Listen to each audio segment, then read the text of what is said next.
Hello, YouTubes! So I'm kind of spending some time at home. I'm cleaning up the garage since this is another quarantine edition. Um, Garage is a mess. I got Halloween stuff everywhere. I've been kind of opening up boxes, surprising myself. It's almost like a little Christmas is going on. So I thought I'd open a box with you guys, show you what I got. That I made these last couple of years when I got bored over Christmas time. And believe me, anytime we get a chance to take a shot at Christmas, we take it. So I'm going to open this box, you guys, and show you what's in there. So I'll bring you closer so we can go inside.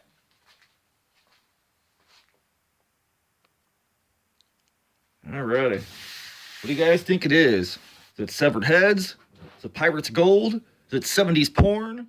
Nobody knows. What is in this box? I love Home Depot bins. Oh, look at this. A bunch of covered up stuff, and I got one out. You guys ever seen anything like this? Nutcrackers. Horror nutcrackers that still work. Just my little witch I made a few years ago. Let's put her on the table. We'll take these guys out one by one, and I'll show you what they look like. Alrighty, so this here is my witch. I am a huge, huge fan of Baba Yaga. And I wanted a little witch nutcracker. I can't remember what I built her off for, but I buy them at Hobby Lobbies or Michael's or Old Time Pottery. And then I destroy them and change them over and make them evil. This is one of those little eggs that you get at Hobby Lobby. I just drilled it out in the drill press, put a couple of pegs on it. I cut off the feet. I just made some feet out of some paint sticks for her and glued them down to a base. This is my base. I usually cut the old bases off. She got a little belt. She got a crooked little staff that's in her hands. I put a little braid in her hair. And this is all felt that I just burned with a soldering iron. Same way I did the Apocalypse belt. And then I got a bunch of little bubbles in there that looks like dots. It's just resin poured over some, what do you call it? They're like air dryer bubbles for my dryer at the shop, though. And I got a little dirty shop towel rag. The same thing I use those stank-ass rags to wipe filth off of stuff. But this is my little Baba Yaga witch.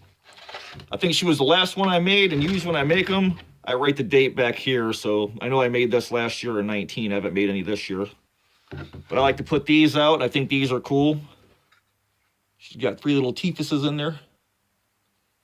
But I keep them all functional. And usually I cut the arms and legs off, and I make new ones. She's all been stained, and I got a couple of marbles closed in for eyes for her. But I really like her. I haven't put her out yet. But I love chopping up Christmas stuff and making it evil. So this is my little Baba Yaga. I'm really happy with her. Slide her back here, and I'll grab another one. Alrighty. This is my Wolfman. He's got a completely different base, completely different arms and legs. He's all furred up. His head is all body filler. The only thing I kept on this guy was his central trunk. And the rest I made. The hands and legs are all positioned. His little claws and his little toes are little mini clothespins I got from, I think, Hobby Lobby or something. I always keep their mouths working. I think his teeth are little plastic fork tines. I got a little felt tongue in there for him. And he's been all painted up, and I put a little bit of white streaks of paint on him. Like I said, this guy is mostly brand new. There's nothing really left of the original toy soldier that I used. It's just the center section and the head. And then I made the snout and added everything on. So this is my Wolfman. He's really not much left of him, but at least of the original guy anyways. But under all this hair, it's all wood. I like to keep them original and put all wood back on them. So I'll buy dowels and cut them up and make new arms. And I'll make new legs. I'll drill holes in them with a 1/4-inch drill bit. And then I'll peg them. And then I'll glue them so in case somebody smashes them or he gets hit in the box or something like that. But that is my Wolfman. All right. This here is my Invisible Man. They just put the new movie out. I haven't seen it. I've heard good things. I've heard bad things.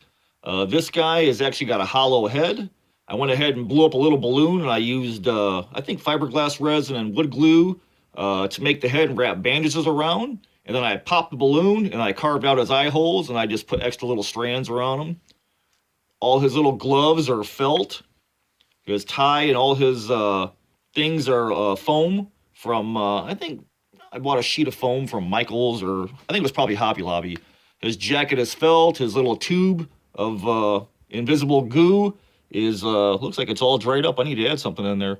Um, but he still works too. That was kind of a challenge trying to figure out how do you make an invisible man with the mouth move. So I really thought he was cool. I got him on a little wooden floor base I made from scratch. I just carved lines in it and then aged it to look like paint. It's kind of hard to tell. This guy's pretty tall, so he's kind of hard to take in all at once. But this is my little invisible man guy, pulling at his bandages. I think he's pretty cool. So we'll set him back there with the rest of them. Set him next to Wolfman, and we'll get another one. All right, this guy needs no explanation. This is my Nosferatu. This guy started out as a little, I think a professor or something like that. I used a paint stick for his nose, paint stick ears. I usually just cut a slice down the middle of their face and glue a wood stick in, and then I shave it down to fit. I just kind of Dremel in details. His fingers, again, are the little small mini, what do you call it? Clothespins from, I get those from Hobby Lobby. And he's got some white paint on him. I made him a felt jacket. Again. Ooh, he's kind of stuck. Uh-oh. He's been in the box too long, Nosferatu. Well, he's stuck, so his jaw won't move right now. But he does clear. I got his little overcoat. His buttons is made of felt. I think the only thing I kept on this guy was his legs and just painted the base black. But I gave him the long coat like Count Orlok. He's one of my favorites. And since it was a black and white movie, I just went ahead and gave him little blue tight eyes. So this is my Nosferatu.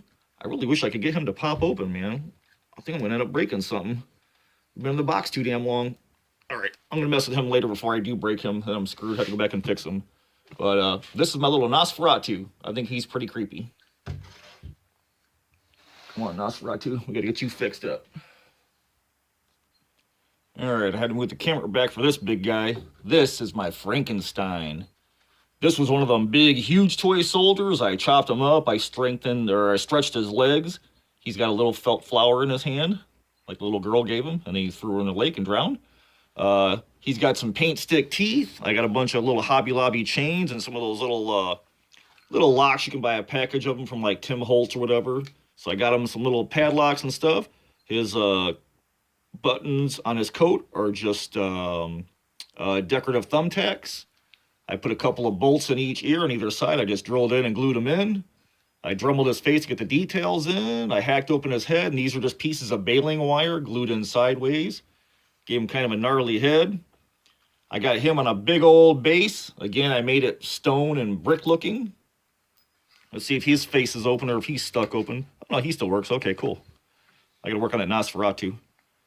But all these guys, again, are wood. I just strengthen his arms. I cut them to make the shapes. I give him little wooden ball hands.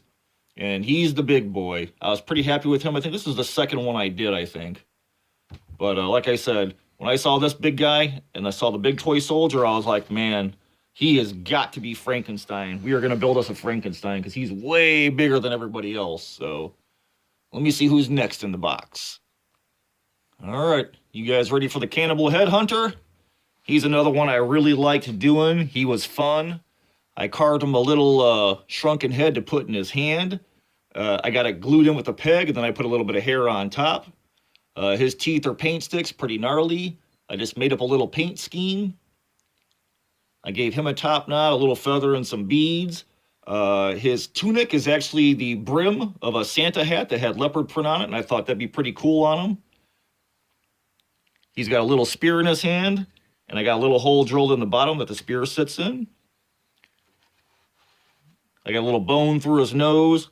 I put little stretched earlobe pegs in his ears, like a Zuni, like the Zuni fetish doll from Trilogy of Terror. I think used to terrify me as a little kid, but I love it now.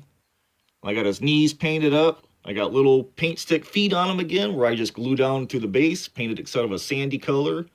I wrapped his ankles in twine, then I just put some native decorations on him. But he was another one that was really fun. I finished this guy, man, I think it was like 3 days. And I've got him a little necklace with teeth on it. These are just automotive caulk that dried onto a string, and then I just painted the bead colors on there for him. So he's probably my most colorful one of all of them. He's kind of a tall and slender one, but I really like him. And the little head was a little last minute decision I put on him. But he's one of my faves. He's a tall guy again, but he's tall and lanky, so I thought he fit perfect in the whole creepy theme. We'll kick him back there by Nosferatu. Let me see what else I got in the bin. I don't think I have too many more, so let me see. Okay, this guy was the first one I ever did. He looked like a little lumberjack. I kept the actual plaid shirt. I just destroyed it and distressed it. I gave him resin teeth. He's got such a gnarly mouth on him. I painted him zombie green. I just cut into his face. He's got a little eyeball hanging out. This one's a little glossy eyeball that I popped open for one of those little Google eyes, and I just cut it down to a slit and put it in his eye so you can bounce around. Like, see, now it's normal. Now it'll lay sideways, look sort of like a zombie. I actually kept his axe. I thought that was kind of cool, so I put it back in his hand. He's pretty beat up. I kept his arm, and I just put it down on the base and glued it next to his foot, kept it dirty, got some blood dripping over the edge. Those are some, the bones I used, those little chopsticks you get from Kung Fu Panda. And then again, like I said, he moves, his jaw still moves, even though he looks all cockeyed. And then for the top of his head, I cut his head out, and I had a little brain. So I molded a little brain, drilled his head out, and put the brain inside, so he's got brains. But this was the first one I did and the first one I completed, so that's what kind of got me started on the rest of them. My little zombie guy. I really love this guy. He looks great sitting out for Christmas time. Neighbors come over and get all pissed off. And then he's missing, I just noticed I cut off the front of his toes on one of his shoes. So this is my zombie nutcracker. Stick him back there by Baba Yaga. And I think I have one more left. Yeah, I've got one more. I saved the best for last. This is by and away and far my most favorite one. Alrighty, you guys ready for this guy?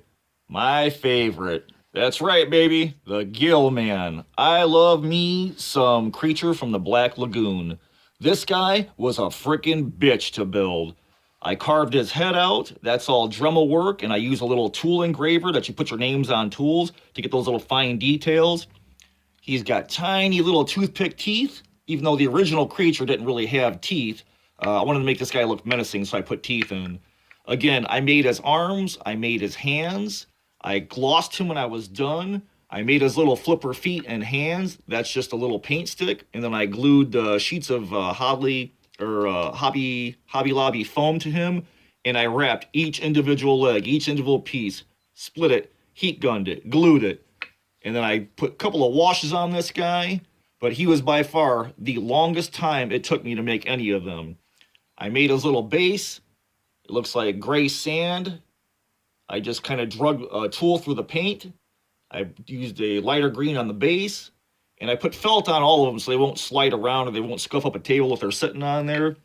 But this guy, far and away, I wanted them in like in a dynamic pose, because most of the little toy soldiers, the nutcrackers, they just do one thing. They're just in one crappy pose, and I wanted a nice action pose for the creature, because I am a huge Creature of the Black Lagoon fan. I wanted to make sure he still worked. I think he just looks cool, like in the movie when his mouth is opening, although you don't really see his teeth. But he is by far and away my favorite. He is the most labor-intensive and most painstaking, but I think he turned out great. I just love him. I love that he's got 1 foot off the base, so he's like sort of in a swimming pose, and he balances good enough where I don't have to worry about him falling over. And then I went ahead and I used like embroidery glue to draw little suckers on his underside of his hands. And when I painted over him, so you don't really see, but you just see the raised texture on his hands. But that is him. That is my whole collection. Like I said, I made all these guys. I chopped them up out of Hobby Lobby nutcrackers or Michael's or wherever. That's the whole little sick family I have. Just goes to show it. You take a shot at Christmas. You get a shot at Christmas, take it. I love doing little stuff like this. These guys were fun. They were small little projects I did. So give you guys a better scan look. There we go. That's all of them. My whole little family. Baba Yaga back there, Nosferatu, my evil headhunter. That's the whole family. And I think one day I'm going to make more. I'm not sure who all I'm going to make yet. I do have a Krampus started, but he's not close to being finished yet. So, stick you guys back on the tripod. Alrighty, so I hope you guys enjoyed my little impromptu video. I wanted to show you more of my little evil babies I made. And it's like, man, if you guys can get these things on sale, snatch them up, because look at all the stuff you can make them into. It's like I still got more ideas. I'd like to do a skeleton pirate, maybe. I'd like to do like a little bat guy, like Man Bat. You can make them out of anything. You can turn them into anything. Frankie's huge. And just a little bit of ingenuity. Easy supplies. Like I said, it's foam, it's felt, some Super 77. You know, cheap change. You can make your own bases. You can just buy packs of bases from Hobby Lobby. But, man, they're fun to make. They're little side projects. I think they're super cool. Put them out for Christmas time instead of stupid toy soldiers, because those are dumb and nobody likes those. Come on. This is what you want hanging around for Christmas time. So I hope you guys dig this. I hope you guys are hanging in there during all the quarantine. I hope you're safe. Hope you're having fun at home. Hey, make some stuff, man. Jump in there. Grab some toy soldiers out of the box, out of the Christmas crib, and start eviling them up. Make yourself a little evil family like mine. Thanks for hanging out. Thanks for watching, you guys. I will see you next time. All my evil babies.